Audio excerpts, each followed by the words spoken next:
नमस्कार दोस्तों, stock market studies में फिर से एक बार आपको बहुत बहुत दिल से स्वागत करता हूं। तो आज मैं फिर से आपके सामने कुछ इंपॉर्टेंस कंपनी का अपडेट और उसके टेक्निकली चार्ट पैटर्न्स के बारे में चर्चा करूंगा। तो इस वीडियो को पूरा लास्ट तक देखना और अभी तक अपने चैनल को सब्सक्राइब नहीं किया तो जरूर कर लेना। सबसे पहले मैं डिस्कशन करूंगा वेदांता के बारे में, विडल के बारे में। तो बेसिकली विडल के ऊपर जो मार्केट कैप है वो करीबन करीबन 1,73,000 करोड़ के आसपास देखने को मिला। बेसिकली इस कंपनी की जो पी रेशियो है वो 47 के आसपास है और इस कंपनी के जो इंडस्ट्रीज पी रेशियो है वो 23 के आसपास है। आरओसी एंड आरओई दोनों ही आपको बेस्ट देखने को मिलेगा, क्योंकि मुझे लगता है कि हमेशा आपको कोई भी कंपनीज के ऊपर आरओसी को नोटिस करना होगा, जहाँ पे कंपनीज का ग्रोथ हुआ है। अभी इस आरओसी का कितना ग्रोथ हुआ है वो मैं एक बार आपके सामने यहाँ पे दिखा दूं तो आप खुद ही देख सकते हैं। आरओसी का जो ग्रोथ हुआ है, पहले देखिए रिटर्न ऑफ इक्विटीज 15% था, अभी थोड़ा सा कम होकर 13% हो चुके हैं।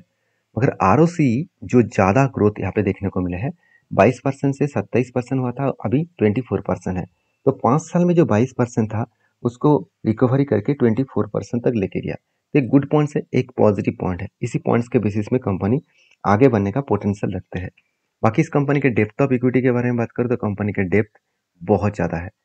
अच्छा खासा कंपनी डेप्थ लेकर रखा है, क्योंकि इस कंपनी का जो कर्जा है वो around around depth of equity 2.85 crore के आस सॉरी 2.85% के आसपास डेप्थ ऑफ इक्विटी देखने को मिला, क्योंकि 1,70,000 करोड़ का कंपनी है और 80 अराउंड 90,000 करोड़ के आसपास कंपनी का डेप्थ है।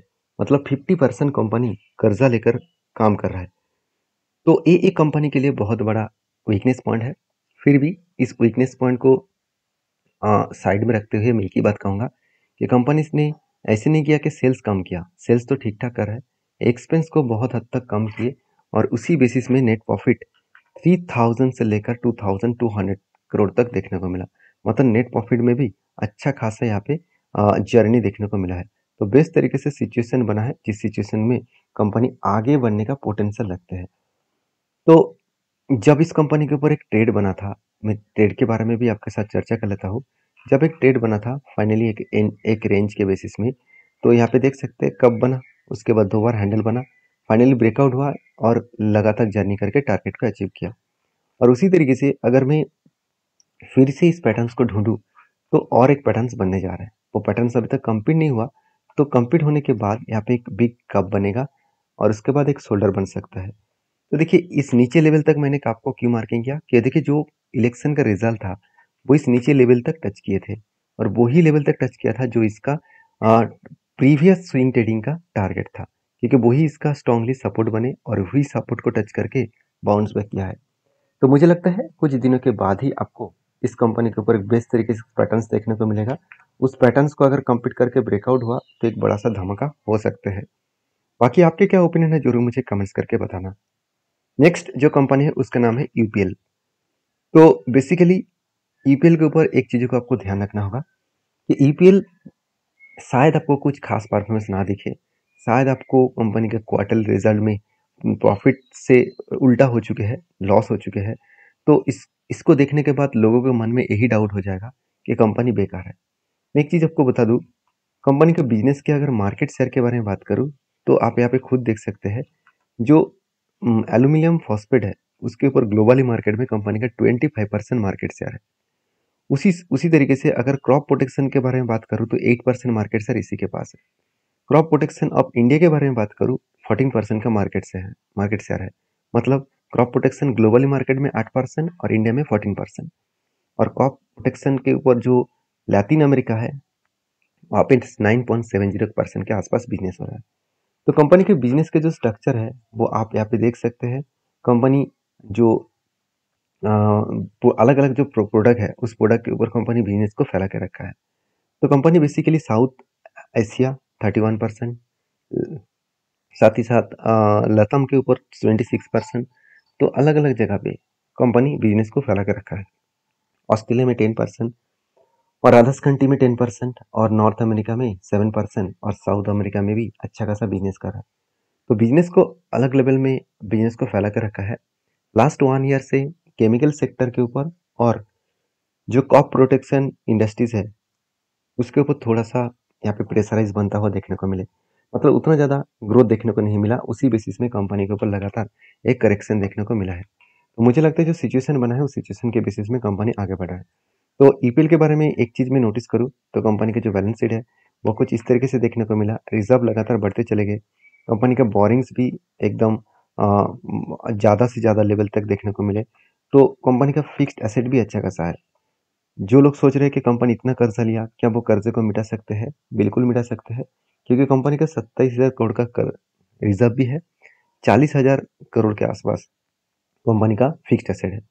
दोनों का अगर जोड़ा जाए तो एक हाई लेवल अमाउंट होते हैं, जो लेवल अमाउंट का यहाँ पे बोरिंग्स के हिसाब से बहुत बहुत ज़्यादा है। तो मुझे लगता है कंपनी ने बिजनेस को अच्छा खासा ग्रोथ करने का कोशिश कर रहा है, क्योंकि लगातार इस बिजनेस के ऊपर इन्वेस्टमेंट किया जा रहा है। उसी बेसिस में कंपनी आगे बढ़ सकते हैं। बाकी ईपीएल के ऊपर जो लोगों का रिक्वायरमेंट होते हैं, क्या इंस्टीट्यूशन इस कंपनी के ऊपर ट्रस्ट करते हैं? अगर देखा जाए तो म्यूचुअल फंड ने माल बेचा था, 4% कर दिया था। अभी वो 7 साढ़े 7% के आसपास देखने को मिला है। उसी तरीके से अगर एफएस के बारे में बात करूँ तो देखिए, कंपनी अगर बेकार होता, मान लेता हूँ कंपनी खराब है, तो उस हिसाब से कंपनी के ऊपर जो मार्केट कैप है, उस हिसाब से कंपनी अच्छा खासा यहाँ पे क्या करने वाला है, सॉरी, मार्केट कैप नहीं, जिस हिसाब से कंपनी का इंस्टीट्यूशन के पास होल्डिंग है, अराउंड 30 to 35% के आसपास अभी करेंटली इसका मार्केट शेयर, सॉरी, होल्डिंग जो है वो 33% के आसपास देखने को मिला है। मतलब इंस्टीट्यूशन अच्छा खासा होल्डिंग्स को कंटिन्यू कर रहा है। उसी होल्डिंग्स के बेसिस में कंपनी के ऊपर एक पॉजिटिव थिंकिंग अपकमिंग टाइम्स में भी देखने को मिलेगा। तो जो लोग सोच रहे हैं कि यूपीएल बेकार कंपनी, उसके लिए मैं इस कंपनी के एक बार चार्ट को आपके सामने ओपन करूंगा। अगर चार्ट को आपको डीपली दिखा दूँ, डीपली मतलब पुराना स्ट्रक्चर को आपको दिखा दूँ, तो आप खुद ही देख सकते हैं चार्ट किस तरीके से ट्रेंडिंग में है। हमेशा वो लगातार हाई किया, उसके बाद करेक्शन हुआ, हाई किया, करेक्शन हुआ, उसके बाद फिर से करेक्शन हुआ। तो जो करेक्शन हो रहा है वो कितने परसेंटेज का? अगर मैं टॉप लेवल से ग्राउंड लेवल तक देखूँ तो 34% का पहले भी एक बार करेक्शन हुआ था। दूसरी बार यहाँ से अगर यहाँ तक देखूँ तो 38% का करेक्शन हुआ था। कोविड के टाइम में बहुत ज़्यादा हो गया था। कितना हुआ तो वो भी देख लेते हैं। अराउंड 60% के आसपास, 65% के आसपास। उसी तरीके से इस बार भी कंपनी का हाई लेवल से कंपनी का करेक्शन 48% के आसपास हो चुके हैं। अभी देखिए, जिस तरीके से यू टर्न लेकर कंपनी बाउंस बैक कर रहा है, तो मुझे लगता है इस हायर लेवल को यहाँ पे स्ट्रांगली रेजिस्टेंस को अगर ब्रेकआउट करे तो एक बड़ा धमाका मिलने का चांसेस हो सकते हैं। तो बाकी आपकी क्या ओपिनियन है, जरूर कमेंट्स करना, क्योंकि मैं इस कंपनी के ऊपर पॉजिटिव हूँ और मुझे इस कंपनी के ऊपर पॉजिटिव रहना है, क्योंकि कंपनी का ग्रोथ के हिसाब से अच्छा है। और कंपनी सेक्टर वाइज अगर बात करें तो कंपनी इंडिया के second largest agro chemicals industries के ऊपर बिलोंग करते हैं। तो मुझे लगता है इस कंपनी के ऊपर फोकस होना चाहिए। तो नेक्स्ट जो कंपनी है उसके बारे में चर्चा करूँ, उसका नाम है L T technology services limited. तो L and T technology services limited, जिसको हम लोग एल टी टी एस नाम से जानते हैं, तो basically L T T S एक ऐसी कंपनी है जिसके ऊपर बहुत सारे लोगों का मुझे कमेंट्स आते रहते हैं कि सर कंपनी का रिजल्ट तो बहुत शानदार हुआ, कंपनी का रिजल्ट इस बार भी हाईएस्ट देखने को मिला, एक्सपेंस मिटाने के बाद कंपनी का नेट प्रॉफिट 323 से लेकर 329 करोड़ तक देखने को मिला। बेस्ट तरीके से नेट प्रॉफिट देखने को मिला, जो अर्निंग पर शेयर के हिसाब से 30 से लेकर 31 करोड़ 31 तक देखने को मिला है। तो अर्निंग पर शेयर अच्छा खासा देखने को मिला है, जिस बेसिस में कंपनी का ग्रोथ होने का चांसेस भी हमेशा बढ़ता हुआ देखने को मिलेगा। तो अपकमिंग जो रिजल्ट है, 18 जुलाई कंपनी Q1 का रिजल्ट पब्लिश करने जा रहा है। तो उसी दिन पता चलेगा कि हाँ, कंपनी इस बार भी किस तरीके से रिजल्ट करने वाला है। तो रिजल्ट आने से पहले मैं आपको हमेशा बोल के आया हूँ कि रिजल्ट आने से पहले अगर शेयर में भागता हुआ सिचुएशन देखने को मिले, तो सोचना क्वार्टरली जो रिजल्ट, अपकमिंग जो क्वार्टरली रिजल्ट आएगा वो अच्छा आने वाला है। हाँ, बहुत बेस्ट रिजल्ट होगा इसका कोई गारंटी नहीं है, मगर क्वार्टरली रिजल्ट पॉजिटिव होने वाला है पिछले क्वार्टर के तुलना से, पिछले सालों की तुलना से। तो ये एक सिंबल होता है, ये एक मतलब सिचुएशन होता है। आप देख सकते हैं पिछले बार भी रिजल्ट आने से पहले ही भागता हुआ देखने को मिला, उसके बाद करेक्शन हो गया, रिजल्ट आने से पहले ही करेक्शन हो गया। तो रिजल्ट इसलिए खराब आया। खराब आया का मतलब क्या है? अगर आप यहाँ पे देखेंगे तो क्वार्टरली रिजल्ट में क्या हुआ, पिछले साल की तुलना से इस बार सेल्स थोड़ा सा बढ़ा। तो जो ग्रोथ है वो क्या बहुत ज़्यादा हो गया? बिल्कुल नहीं। प्रॉफिट देखिए कितना छोटा मोटा प्रॉफिट का ग्रोथ हुआ, तो उतना ज़्यादा खास ग्रोथ नहीं हुआ। तो इस बार मुझे लग रहा है कि रिजल्ट आने के बाद एक अच्छा खासा ग्रोथ होने का चांसेस देखने को मिल सकता है।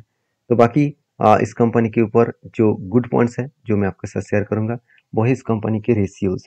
तो रेशियोज कंपनी अलग लेवल पे मेंटेन किया, क्योंकि एक टाइम कंपनी का रेशियोज बना चला गया था 434 से लेकर लगातार यहाँ पे रेशियोज बढ़ता हुआ देखने को मिला था। तो अभी फिलहाल के लिए रेशियोज जो है वो 86 के आसपास आ चुके हैं, मतलब एक लो साइड का टोटल इसका रेशियोज देखने को मिला, उसी बेसिस में कंपनी आगे बढ़ने का भी पोटेंशियल देखने को मिल सकता है। बाकी आपके क्या ओपिनियन है इस कंपनी के ऊपर जरूर कमेंट्स करके बताना। नेक्स्ट जो कंपनी है उसका नाम है टाटा मोटर्स लिमिटेड। सॉरी, इस कंपनी के ऊपर एक चीज़ तो मैं बोलना ही भूल गया कि अभी फिलहाल के लिए जो टेक्निकली चार्ट पैटर्न्स बना है उसके बेसिस में जब मुझे एक एंट्री मिला था उसका टारगेट तो यहाँ पे अचीव हो चुके हैं, क्योंकि टारगेट इसको काफी धन पैटर्न्स के बेसिस में मिला था और उसके बाद देखिए धीरे धीरे करके ऊपर जा रहा है। तो सिचुएशन जो बन रहा है तो यहाँ पे एक बिग कप बनने का चांसेस है।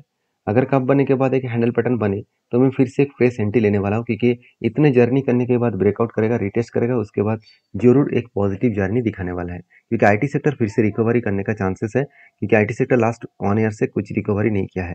तो आप उस कंपनी के ऊपर फोकस रखिए। नेक्स्ट जो कंपनी इसका नाम है टाटा मोटर्स। टाटा मोटर्स के ऊपर जल्द से जल्द अपडेट आएगा, क्योंकि कंपनी का एक बार स्प्लिट मिला था 2011 में। तो बाकी कंपनी का फेस वैल्यू अभी भी 2 रुपया है। तो कंपनी बता रहा है हर एक के बदले फिर से 2 शेयर देने वाला है। तो इसके लिए आपको इस कंपनी के ऊपर फोकस रखना होगा, स्टडी करना होगा।